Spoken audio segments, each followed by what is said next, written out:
창세기 26장 23절로 25절까지 말씀입니다. 창세기 26장 23절로 25절까지 말씀, 구약성경 36면에 있습니다.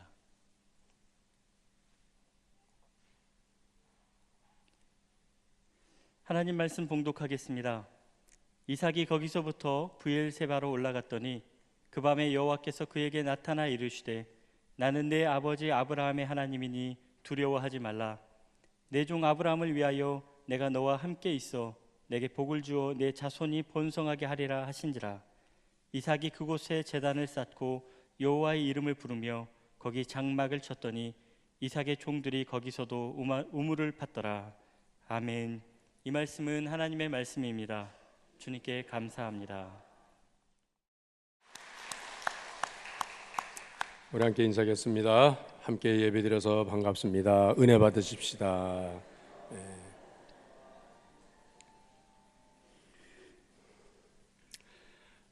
지방의 어느 고층 아파트의 한 집에서 불이 났습니다. 45층 고층 아파트인데 불이 나서 이 소방대가 도착하기 전에 가족들은 그 불길을 피해서 45층에서 몸을 다 공중으로 던졌답니다. 자, 여기서 떨어지면은 뭐 즉사했잖아요. 그런데 그 가족 중에 한 사람도 죽거나 다치지 않고 무사히 땅에 내려앉았답니다. 이유는 남편은 제비족이고 아내는 새엄마랍니다. 그리고 딸은 날라리였고 아들은 비행 청소년이었습니다. 여러분, 이 이야기가 오늘날 우리 사회의 역기능적인 가정의 문제를 꼬집는 그러한 이 씁쓸한 비유의 말입니다. 하나님께서 에덴을 만드시고 아담과 하와를 가정을 이루게 하셨지 않습니까? 하나님께서 만드신 인간의 최초의 제도는 가정입니다. 그리고 그 가정을 축복하십니다. 생육하고 번성하고 땅에 충만하라고 그렇게 하나님께서 축복하셨습니다. 그런데 이 하나님의 축복으로 시작되는 이 가정이 오늘날 이 우리의 현실을 보면은 참 가정의 문제들이 참 많습니다. 사실은 이 세상의 문제가 가정의 문제부터 시작이 되는 거거든요. 그래서 우리나라는 특히 OECD 국가 중에서도 최고의 이혼율, 그 다음에 최저의 출산율, 그리고 이 가정폭력, 또 도박, 또 약물 중독, 뭐 여러 가지 청소년 이 범죄가 급증하고 있고 부부간의 갈등, 싸움, 이런 모든 문제들, 이런 상황에서 우리 가정의 문제를 우리는 어떤 방법으로 우리가 해결할 수 있을까라고 하는 이 고민은 이것은 바로 성경으로 돌아가야 된다. 하나님 말씀으로 돌아가야 된다는 것입니다. 그래서 이 오직 하나님의 말씀만이 오늘 우리 가정들이 직면하고 있는 이 어려운 문제들을 해결할 수 있는 그러한 열쇠가 되는 것입니다. 성경에 나오는 많은 가정들 중에서 오늘은 이삭의 가정의 말씀을 드리려고 합니다. 하나님께서 이 이삭의 가정을 축복하신 이 말씀, 오늘 이 말씀이 가정의 달을 시작하는 우리 진광의 사랑하는 가족들에게 주시는 하나님의 축복이 되시기를 주의 이름으로 축원합니다. 우리의 가정들도 이 이삭의 가정과 같은 그런 가정이 되기를 간절히 원합니다. 이 이삭의 가정은 첫 번째로는 하나님의 임재가 있는 가정이었다는 것입니다. 하나님께서 나타나시는 가정. 오늘 본문의 말씀 26장 23절, 24절 상반절까지 말씀 이와 같이 말씀하십니다. 이삭이 거기서부터 브엘사바로 올라갔더니 그 밤에 여호와께서 그에게 나타나 이르시되 하나님께서 이삭에게 나타나셨다는 것입니다. 이삭에게 임재하셨다는 것입니다. 그날에, 그 밤에, 이 밤이 어느 날이냐면 바로 이삭이 가나안으로부터 시작해가지고 지금 이 브엘사바까지 오는 이 노정 속에서 이 가나안을 떠나게 된 이유가 창세기 26장 1절 말씀에 그 이유를 적어놨습니다. 같이 읽겠습니다. 아브라함 때에 첫 흉년이 들었더니 그 땅에 또 흉년이 들매 이삭이 그랄로 가서 블레셋 왕 아비멜렉에 이르렀더니 아버지 아브라함 때 그 흉년, 그 흉년을 피해서 아버지 아브라함은 애굽으로 이주를 해 갔었습니다. 그런데 아들 이삭의 때에 또다시 가나안 땅에 흉년이 드니까 하나님께서는 이삭에게 너의 아버지 애굽처럼 애굽까지 가지 말라, 그렇게 하나님이 명령하세요. 그래서 이 흉년을 피해서 이삭은 그랄 땅으로 옮겨갔어요. 그 그랄 땅은 바로 블레셋 지경입니다. 그런데 그곳에 가서 많은 어려움을 겪어요.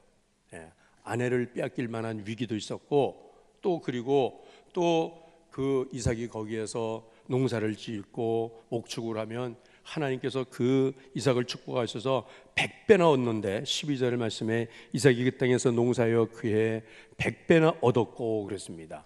너무너무나도 잘 되는 거예요. 그랬더니 그 블레셋 지방의 사람들이, 그 원주민들이 그를 그냥 두지 않지 않습니까? 얼마나 괴롭히는지 몰라요. 그래서 밤에 이삭의 우물을 와서 막 돌로 메우고 흙으로 치우고 막, 여러분 농사하는데 또 이 목축하는데 이 물은 가장 실속인 건 아닙니까? 그러니까 사업을 망치게 하는 겁니다. 괴롭히는 겁니다. 그러면 이삭은 그들과 다투지 않고 또 장소를 옮겨가요.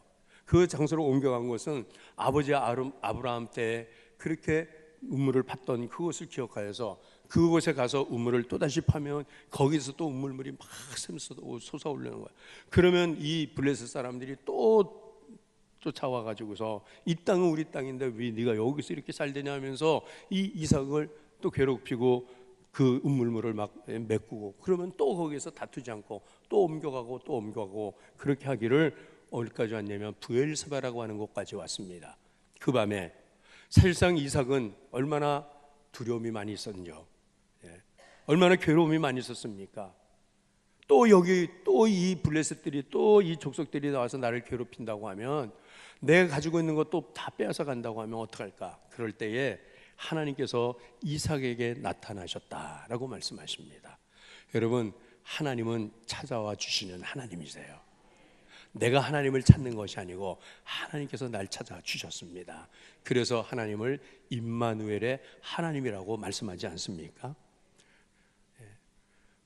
여러분, 오늘 우리의 가정이 어려운 가운데 경제적으로도 이렇게 참 힘들고, 또 사업도 잘 안 되고, 자녀들도 좀 문제투성이고, 뭐 사방에 어려움이 많이 있을 때라도 여러분, 하나님께서 찾아와 주시면 문제가 해결될 줄로 믿습니다. 그래서 하나님이 찾아와 주시는 가정, 하나님이 나타나시는 가정이 되시기를 바랍니다. 여러분, 하나님이 나타나신다라고 하면 그 역으로 말하면 마귀가 나타난다라고 또 할 수가 있는 거 아니겠습니까? 그러니까는 마귀가 찾아오는 가정이 있는가 하면 하나님이 찾아오시는 가정이 있다라고 하는 거예요. 그 예가 바로 사울의 집과 다윗의 집입니다. 이스라엘의 왕이 없을 때 이스라엘 백성들이 그렇게 왕을 세워달라고 사무엘 선지자한테 찾아가지 않습니까? 사무엘 선지자는 탐탁하지 않았습니다. 하나님도 원하지 않으셨어요. 그러나 그들이 하도 이 가나안 족속들처럼 우리에게도 왕을 세우면 우리 민족이 강력한 민족으로 강력한 나라를 세울 것이라고 그렇게 저들이 생각하고 왕 세워달라고 하니까 하나님께서 석연치 않지만 그래도 그들 가운데 한 사람을 택해서 왕으로 세우는데 그가 베냐민 지파의 기스의 아들 사울이었습니다. 이 사울은 남달리 신장도 크고 용모도 준수하고 참 사람들이 볼 때 참 잘났다라고 할 수 있는 그런 아들이었는데 또 얼마나 겸손한지요. 그래서 하나님께서 그래도 그 중에 왕으로 세우셨어요. 그리고 이스라엘의 모든 권력을 다 사울에게 주었고, 그리고 사울이 그 주변 국가들과 싸우면서 점점 나라가 강성해져 가니까 어느 날 교만한 마음이 들기 시작한 거예요. 그럴 때 이 블레셋이 또 침공에 들어오면서 그 전투를 하는데 그 전쟁에서만큼은 연전연패를 합니다. 그럴 때에 이 사울은 이 나라를 구하는 병사가 있다고 하면, 이 전쟁에서 승리를 하게 하는 이 용사면 누구든지 내가 그에게 나라의 절반이라도 주고 내 딸을 그에게 사위로 주겠다고, 딸에게 아내로 주겠다, 자기 사위 삼겠다는 거예요. 그런데 어린 소년 목동 다윗이 그 전쟁에 나가서 거장 골리앗을 물맷돌로 쓰러뜨리지 않습니까? 그리고 그 골리앗의 목을 베어 가지고 돌아올 때에, 그럴 때 예루살렘의 여인들이 그 승전가를 부르면서 이렇게 찬양하지 않았어요? 사울이 죽인 자는 천천히요 다윗이 죽인 자는 만만히로다. 그 이스라엘 여인들이 찬양하는 소리를 들으면서 이 사울의 마음에 시기 질투의 불길이 붙기 시작했다는 거야. 그러면서 그때에 시기 질투하는 마음이 들어갈 때에, 그럴 때에 악한 영이 사울에게 들어갔다는 거예요. 자, 사무엘상 16장 14절 15절에 그렇게 말씀하십니다. 이 사울이 악한 영에게 다스림을 받게 됐다. 같이 읽겠습니다. 여호와의 영이 사울에게서 떠나고 여호와께서 부리시는 악령이 그를 번뇌하게 한지라. 사울의 신하들이 그에게 이르되 보소서, 하나님께서 부리시는 악령이 왕을 번뇌하게 하온즉. 자, 여호와의 영이 떠나가고 악한 영이 사울을 뒤집어 씌우더라는 거예요. 그때서부터 이 사울 왕이 미친 짓을 하는 겁니다. 혼자서 중얼중얼거리고 혼자서 웃었다 울었다 하고, 온 궁 안에 신하들이 올 때 저 왕이 미쳤다고, 왕이 저 귀신에 들려서, 악한 영이 들려서 저렇게 한다고. 자, 그러면서 이 사울에게 이 악한 영이 다윗을 죽이라고 하는 이 살인의 영까지 그 안에 들어가잖아요. 그래서 사무엘상 18장 10절 말씀에 또 이렇게 말씀합니다. 시작. 그 이튿날 하나님께서 부리시는 악령이 사울에게 힘있게 내리매 그가 집안에서 정신없이 떠들어대므로 다윗이 평일같이 손으로 수금을 타는데 그때 사울의 손에 창이 있는지라. 이 미친왕이 된 왕을 달래기 위해서 이 수금으로 이 왕의 그 심령을 치료하고 회복시키려고 했던 다윗이, 이 사울은 그 수금 소리를 들으면서 창을 들어가지고서 다윗을 향하여 던지렸다는 거예요.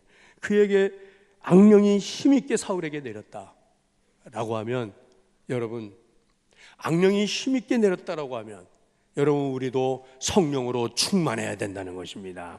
충만하지 아니하면 여러분 이 사울과 같이 되고 말아요. 사울이 그 베냐민 지파에서 그래도 괜찮은 집안의 사람이었고, 정말 출발은 그렇게 괜찮게 했었지라도 이렇게 이 마귀가 찾아와서 악한 영이 그를 사로잡으니까 결국은 이 다윗을 원수로 삼아갖고 다윗 하나 잡아 죽이려고 그렇게 괴롭히고 쫓아다니다가 결국은 어떻게 됩니까? 하나님께서 이 사울의 집안을 이제는 끝내야 되겠다라고 하나님 작정하시잖아요. 그래서 사무엘 하로 넘어가서 사무엘하 3장 1절 말씀에 이렇게 말씀하십니다. 같이 읽겠습니다. 시작. 다윗은 점점 강하여 가고 사울의 집은 점점 약하여 가니라. 아멘. 하나님이 계신 다윗의 집은 점점점 강하여 갔고, 하나님의 영이 떠난 악한 영이 다스리는 사울의 집은 점점점 약하여 가더라는 것입니다. 그러므로 여러분, 우리 집에 하나님의 영이 임재하시는 가정이 되시기를 바랍니다. 하나님의 영이 우리 가족들 위해 임하여 주시고 나에게 임하여 주시기를 바랍니다. 저는 우리 하나님께서 우리 집안에 함께 하신 것, 우리 집에 찾아오신 게 얼마나 감사한지 몰라요. 하나님께서 찾아주시지 않았다고 하면 저희 집은 벌써 옛날에 끝났을 집에 우리 가정이요. 이북에서 피난을 내려와 가지고서 이남의 혈류라고 하는 일점 없이, 그야말로 땅 한 평도 없는, 지팡이 하나 꽂을 만한 곳도 없는 이 땅에서 하나님께서 이렇게 살아가는 동안에 하나님이 함께 하시기 때문에, 하나님께서 찾아주셔서 때마다 일마다 어려움이 있을 때 우리의 위경 가운데서 우리가 삶을 이제는 다 내어놓을 수밖에 없는 그런 집안이었지만은 하나님께서 찾아주셔서 이와 같이 살게 되었다는 것입니다. 요한복음 10장 10절 말씀입니다. 함께 읽겠습니다. 도둑이 오는 것은 도둑질하고 죽이고 멸망시키는 것뿐이요 내가 온 것은 양으로 생명을 얻게 하고 더 풍성히 얻게 하려는 것이라. 아멘. 여러분, 하나님께서 우리 집에 찾아오신 것 감사하십시다. 하나님께서 우리 집에 나타나신 것 찬양하십시다. 자, 하나님께 감사하면 박수 한번 올려주시다. 우리 하나님께 감사와 영광 올려드립니다. 하나님 감사합니다. 우리 집을 찾아와 주신 것 감사해요. 하나님, 악한 영이 다 찾아오면요 멀쩡하던 집안이 무너지는 걸 제가 너무나도 많이 봤어요. 제가 부교육자 시절에 저 화곡동에서 교회 섬겼는데, 그 교회는 교회가 커요. 그래서 부목사님들이 교구를 5으로 나눠 가지고서, 그래서 봄에는 자기 교구 신방하고 이제 가을에는 자기 신방 교구하고 봄에는 다 다른 교구, 옆에 교구로 이렇게 옮겨가면서 신방을 해서 모든 목사님들이 모든 전체 식구들을 다 알도록 그렇게 했어요. 그 해도 이제 봄 대신방을 하는데 제 맡은 교구가 아니라 옆에 교구이기 때문에 그 집안에 대해서 제가 잘 모르지 않습니까?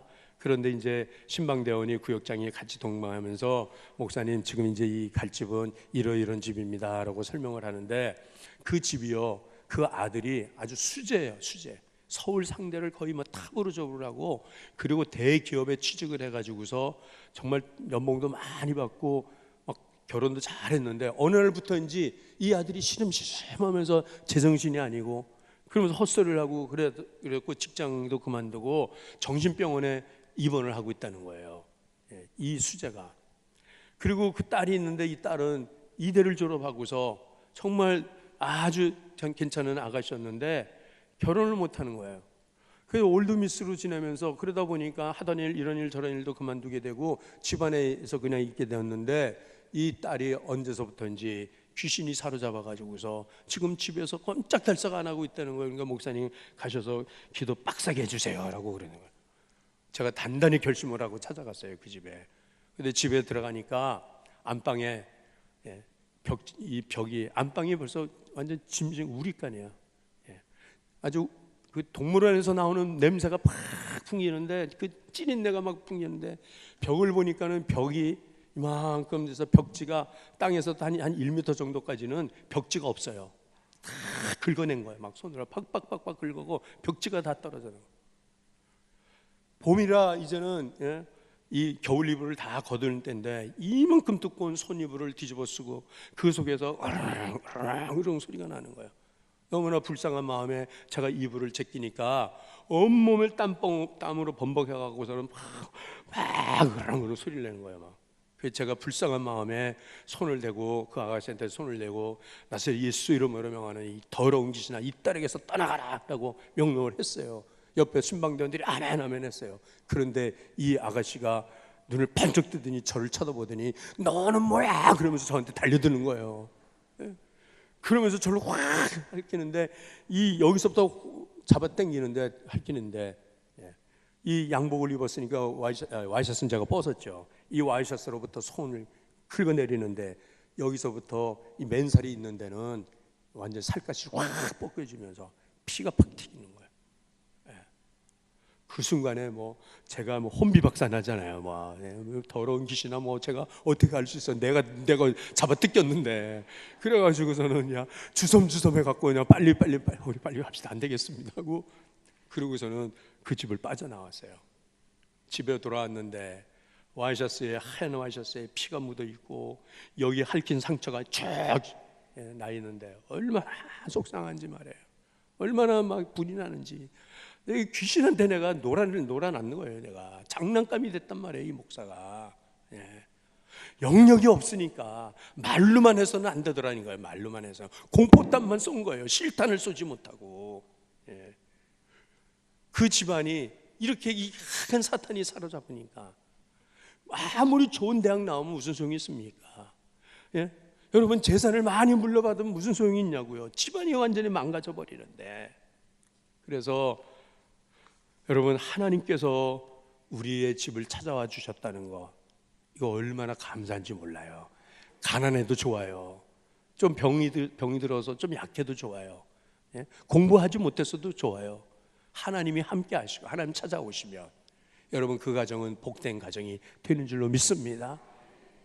이 하나님께서 찾아와 주셨고 두 번째로는 하나님께서는 내가 너의 집의 주인이 될 것이다. 너의 가정의 주인이다 라고 하나님께서 지금 말씀하시는 거예요. 하나님이 주인 되는 가정 24절 하반절에 하나님께서 뭐라고 말씀하십니까? 내 종 아브라함을 위하여 내가 너와 함께 있는 내가 복을 주어 내 자손으로 번성케 하리라. 내 종 아브라함을 위하여. 그러니까는 이삭에게 아버지 아브라함이 하나님의 종이라는 것을 아들 이삭에게 알려주시는 거예요. 그러면 아버지가 하나님의 종이었다라고 하면 여러분 그 아들 이삭도 하나님의 종인 것이죠. 아버지가 종인데 아들도 당연히 종 아닙니까? 그렇다고 하면 여러분 오늘 이 하나님께서는 너희 아브라함은 나의 종이었다. 그거를 이삭에게 일깨워주는 거예요. 어떤 사건이 기억나겠습니까? 이 이삭은 100세에 얻은 아들이에요. 할아버지가 된 아브라함이 얼마나 애지중지했겠어요. 바람이 불면 흔들리라, 놓으면 떨어 깨질랴. 그렇게 애지중지해서 키운 아들 아니에요. 그런데 어느 날 하나님께서 갑자기 네 아들 독자 이삭을 번제물로 바치라고 하는 그 명령을 하실 때에, 그럴 때 아버지 아브라함이 어떻게 했습니까? 그 말씀에 즉시 순종을 하고 하더라는 거예요. 네. 여러분, 우리가 아브라함의 순종을 배우지 않습니까? 아브라함의 순종은 첫 번째는 어떤 순종이라 했습니까? 즉시 순종이라 했죠. 두 번째, 이해가 안 돼도 순종. 세 번째, 유익이 없어도 순종. 네 번째, 끝까지 순종.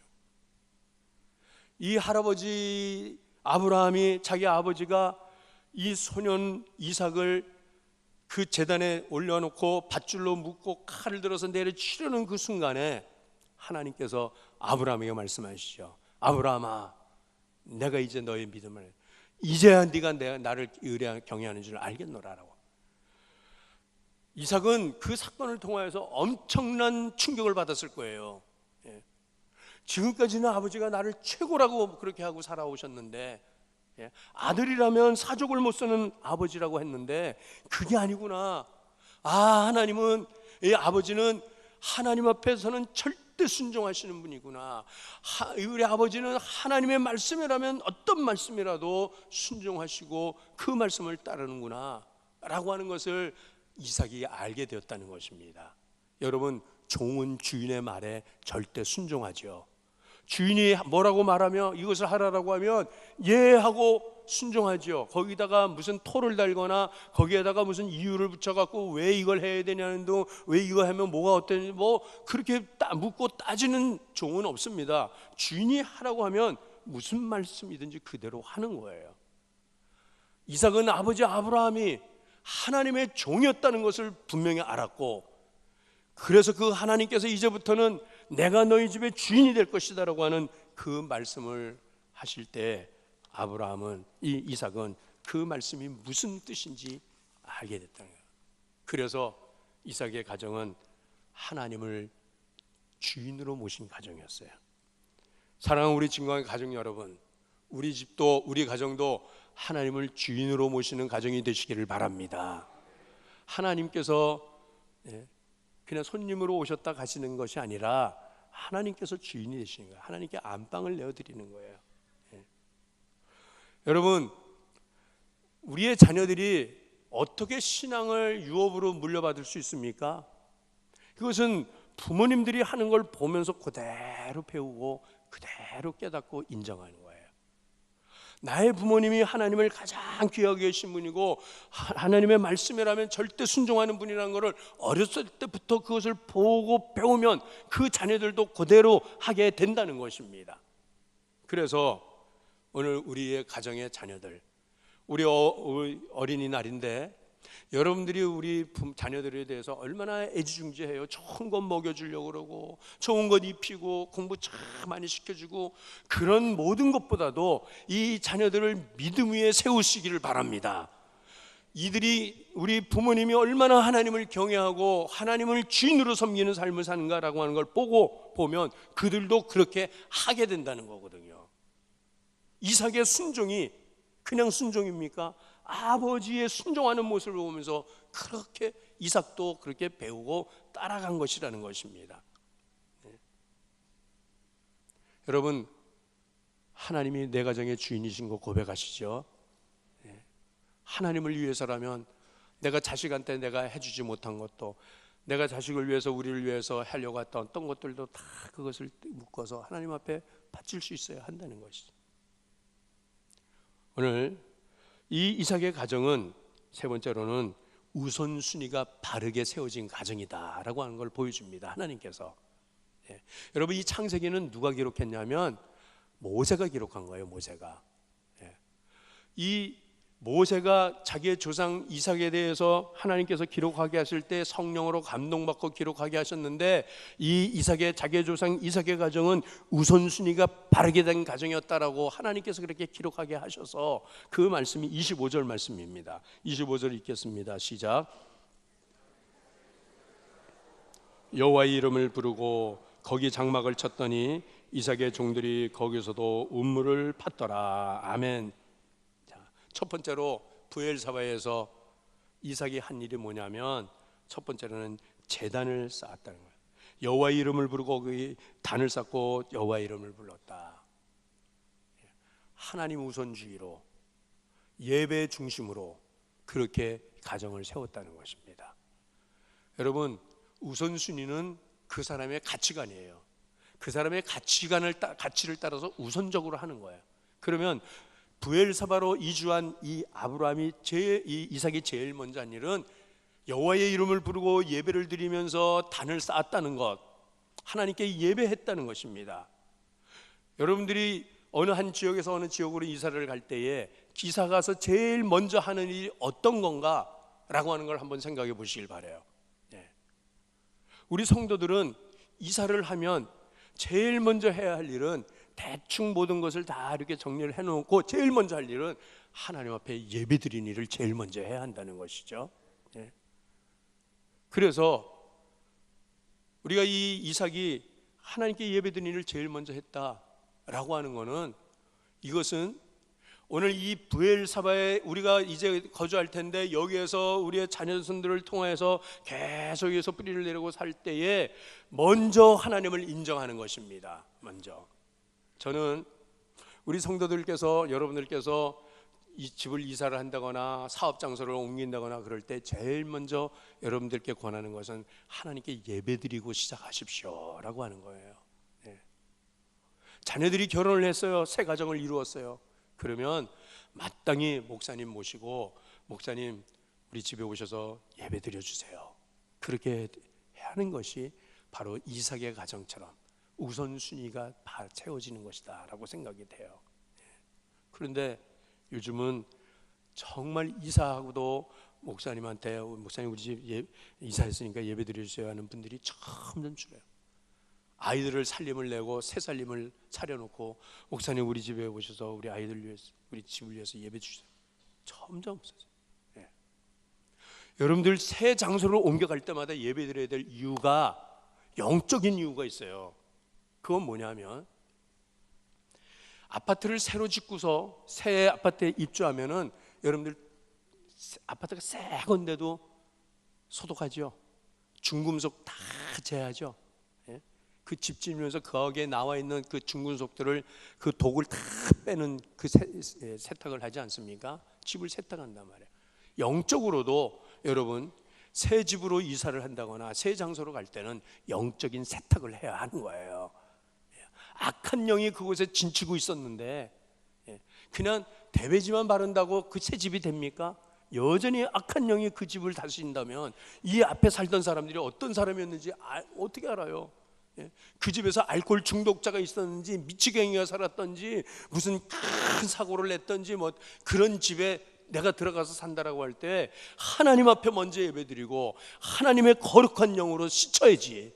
그래, 그러고선 살아야죠. 그런 거 없이 그냥 여러분들이 아유 좋은 집 들어왔으니까 아유 너무 행복해하면서 그냥 그렇게 살 수 있는 것은, 성경적으로 보면은 마태복음 12장 45절에 어느 한 집에 귀신이 진치고 살다가 그 집을 깨끗이 청소하면서 그 귀신도 쫓겨났다는 거예요. 그 귀신이 돌아다니면서 머물 곳을 찾다가 보니까 자기가 머물 곳이 없더라는 거, 이전에 있던 곳을 생각해 보니까 그 집이 깨끗이 소재가 되었다. 그래서 7귀신, 자기보다 더 악한 7귀신을 데리고 그 집에 들어오니 그 사람의 나중 형편이 처음보다도 더 험악해지더라라고 주님이 직접 하신 말씀이에요. 이 말씀이에요. 그러니까는 먼저 하나님 앞에 예배드리는 것, 꼭 이사를 해서 하는 것보다도 여러분 무슨 일을 하든지 하나님께 예배드리는 삶이 가장 중요하다는 거, 이걸 자녀들에게 가르쳐 주셔야 돼요. 자녀들에게 보여주셔야 돼요. 여기 제 형님도 계시지만은 제 조카가 우리 집안의 아들이라고는 그 강일이 하나인데 지금은 이제 전도사님이 돼서 신학교를 다니고 그럽니다. 그런데 이 친구가 한참 젊을 때 군대 갔다 오고 나서 젊은 시대에 그렇게 교회도 안 가고 예배도 잘 안 드리는 거예요. 어느 날 제가 형님 집에 갔는데 그날이 그 교회에 부흥회를 하는 날이었답니다. 그래서 제가 그 조카랑 형이랑 있는 자리에서 조카한테 강일아, 너 이번 부흥회 은혜 많이 받아라. 부흥회 가서 너 정말 큰 은혜 받아야 되겠다. 부흥회 가냐 그러니까는 안 간다는 거예요. 안 간대. 그 말을 형이 옆에서 같이 듣고 있다가 제가 뭐라고 야단을 쳤어요. 야, 이 자식아, 그래도 우리 집안이 믿음의 가정인데 너가 그렇게 부흥회 참석하고 예배도 안 드리면 어떠냐. 그러니까 형이 그 말을 듣고 있다가 형도 부하가 나는지 그 때는 이때다라고 하면서 옆에 있던 페트병 물병을 들어가지고 막 아들을 막 후드로 패더라고요. 이놈 새끼가 아주 말이야. 그러면서 그러니까는 이 다 큰 아들 녀석이 아버지한테 두들겨 맞았어요. 페트병으로. 제가 속으로 아유, 페트병으로 맞아봤자 아프긴 할까, 몽둥이로 두드려 패야지. 그러고서는 아들을 끌고서 교회를 갔어요. 부흥회를 간 거예요. 할 수 없이 아버지한테 끌려간 거예요. 그런데 그날 그 부흥회 자리에서 큰 은혜를 받은 거예요, 이 아들이요. 그리고 그때서부터 강일이가 하나님 앞으로 점점점 들어오기 시작하면서 찬양 사역자가 되고, 그 다음에는 아예 주의 종이 되겠다고 신학교까지 가서 지금은 이제 전도사님으로 그렇게 사는 걸 봅니다. 여러분, 자녀들을 복받게 하는 비결은 예배의 자리에 데리고 나오셔야 하는 거예요. 그래, 너 대학 간다며 가라. 그래, 너 오늘 학원 가야 되니까 예배는 다음에 가도 된다. 여러분, 그 어떤 것들보다도 우리가 포기할 수 없고 우리가 버릴 수 없는 것은 예배라고 하는 것입니다. 하나님께 예배하는 가정. 두 번째, 그렇게 할 때에 두 번째로는 장막을 세우고, 장막을 세웠습니다. 식구들을 위해서 장막을 먼저 쳤어요. 그 다음에 여러분, 우리 그리스도인들은 우리의 가정 중심으로 살아야 합니다.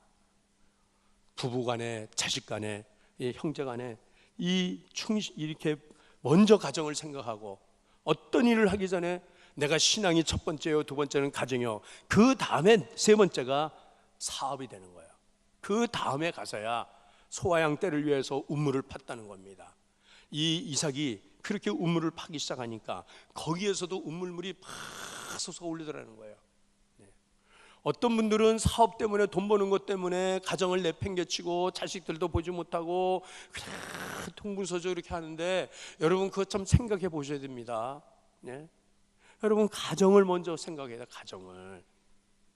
그래서 좀 수입이 줄더라도, 조금 좀 돈이 모자라도 가정을 먼저 믿음 안에 세우고 그 다음에 사업을 하고 그 다음에 돈 버는 일도 해야 되는 게, 이게 우선순위라는 것입니다. 사랑하는 우리 진광의 가족 여러분, 오늘 우리 가정의 달을 우리가 맞이하면서 우리의 가정이 이 어려운 때, 이 험난한 때에 어떻게 우리 가정을 바르게 세울 수 있을 것인가, 우리가 고민하고 우리가 기도하면서 오늘 하나님께서 주신 이 말씀 붙들고 우리 가정이 이삭의 가정처럼 세워지는 복된 가정 되시길 주의 이름으로 축원합니다. 하나님께서 찾아오시기에 불편함이 없는 가정이 되시길 바라요. 하나님을 환영하는 가정이 되길 바랍니다. 그리고 하나님을 주인으로 섬기는 가정 되시고, 내 자식이 주인이 아니에요. 내 사업이 주인이 아니에요. 내가 하는 일들이 주인이 아니라 하나님이 주인이십니다라고. 그래서 우선순위를 바르게 세워서 하나님 앞에서 기록되어질 수 있고 영광된 가정으로 세워지시는, 그래서 하나님께서 내 손이 수고한 대로 먹을 것이라 라고 하는 이 말씀, 여호와의 도에 행하고 그 길을 걷는 자마다 복 있다고 하는 말씀으로 우리 진광의 모든 가족들 세우시는 귀한 은혜가 함께 하시길 주의 이름으로 축원합니다. 오늘 주신 말씀 붙들고 우리 함께 기도하시겠습니다. 우리 하나님께서 찾아오시는 가정 되기 원합니다. 하나님이 우리 가정의 주인이 되어 주시고 우리의 가정의 우선